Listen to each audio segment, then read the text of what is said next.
Masih bersama kami pemirsa di Apa Kabar Indonesia. Akhir pekan kita lanjutkan kembali dialog kita yang sempat tertunda. Mbak Novita, ini kalau kita lihat dua kasus berbeda begitu ya.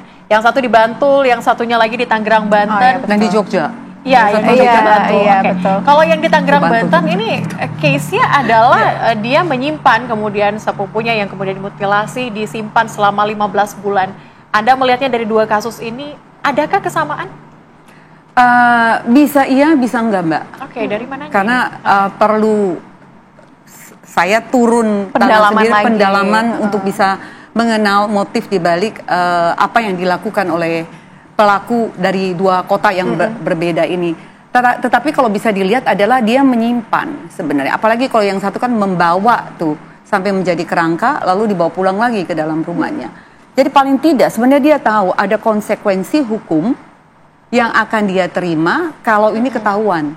Sekaligus juga pengontrolan dari eksistensi yang sudah tidak ada dari korban yang dia bawa kemana-mana.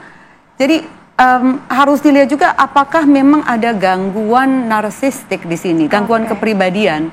Jadi bagaimana dia masih maunya kan mengontrol atas hidup seseorang.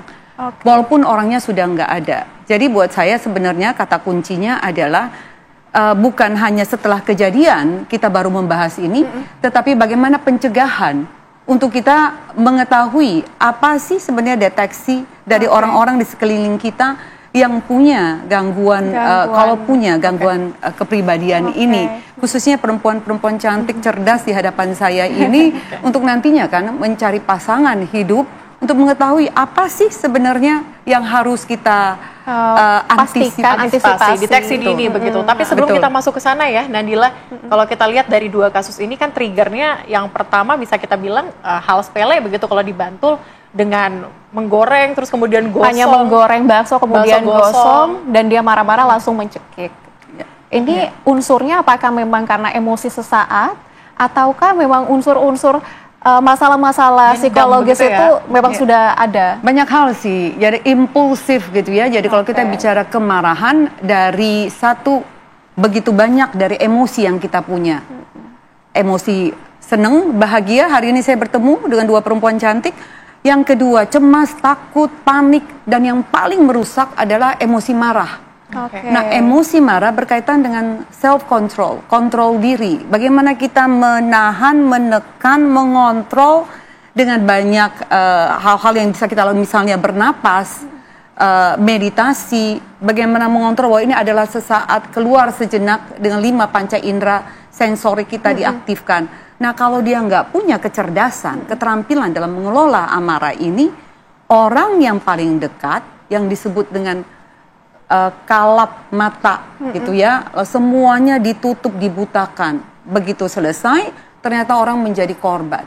Atau yang kedua, akumulasi memang yang sudah terjadi, akhirnya menumpuk, lalu meledak. Betul. Jadi memang harus didalami lebih jauh apa sih penyebab motif daripada apa yang terjadi. Oke, Mbak Novita, kan ada kasus juga yang hampir mirip lah yang terjadi di Tangerang. Tapi yang di Tangerang ini, sang anak ini membunuh pamannya karena sudah ada dendam dari masih kecil. Karena dia sering disiksa dan lain sebagainya. Ini Mbak Novita ngelihatnya seperti apa? Itu tadi, akumulasi. Jadi akumulasi yang tidak mendapatkan pertolongan. Jadi memang penting sekali untuk bicara bahwa kamu tidak sendirian, apa yang kamu alami bukan kamu sendiri. Nah, kita ada stigma bahwa berbicara dengan profesional dalam artian psikolog dan psikiater bukan sesuatu, atau konselor sebenarnya, bukan sesuatu yang biasa, yang normal, bahwa harus sampai di titik merusak atau sampai tidak bisa melakukan kegiatan keseharian, kita baru mencari pertolongan. Padahal tidak. Talking therapy misalnya, terapi dengan berbicara saja itu bisa membuat kita lebih lega.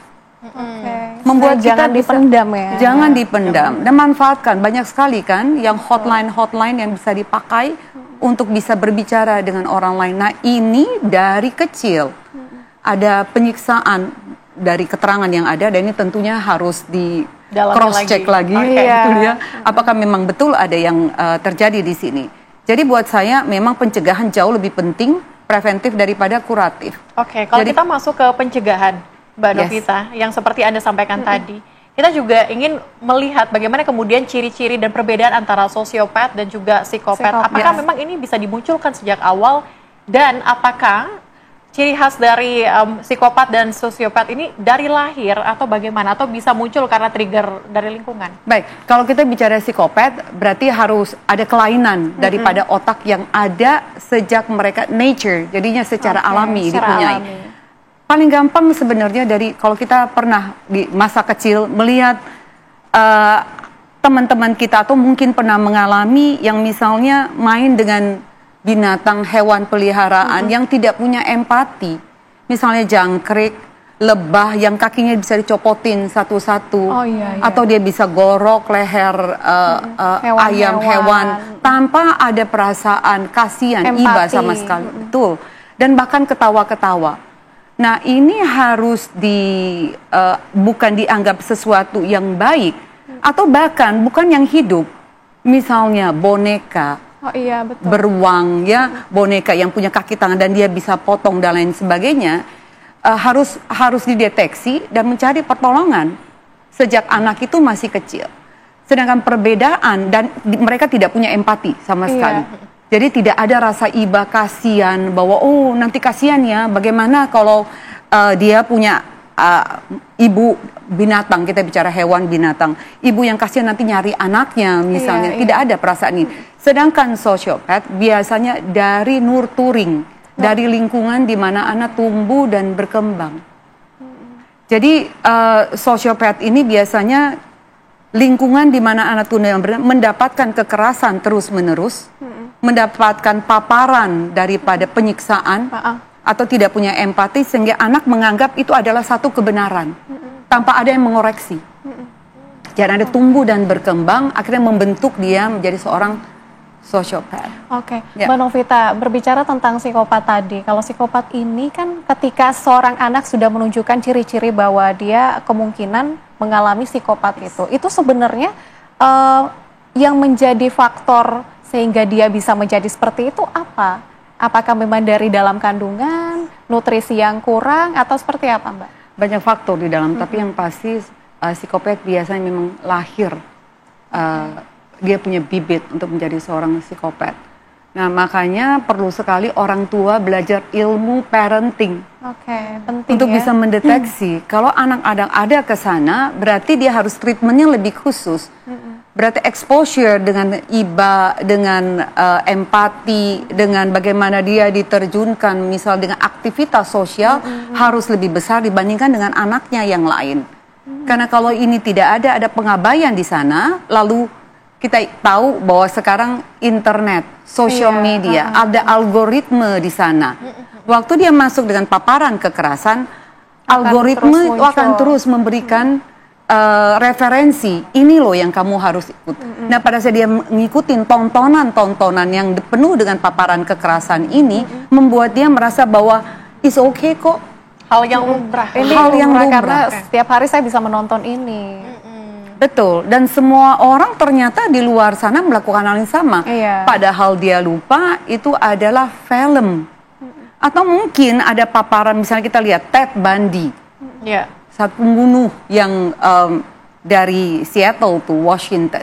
Dia membunuh puluhan perempuan, dimutilasi, diperkosa, dan dibunuh. Dia tidak punya rasa iba sama sekali.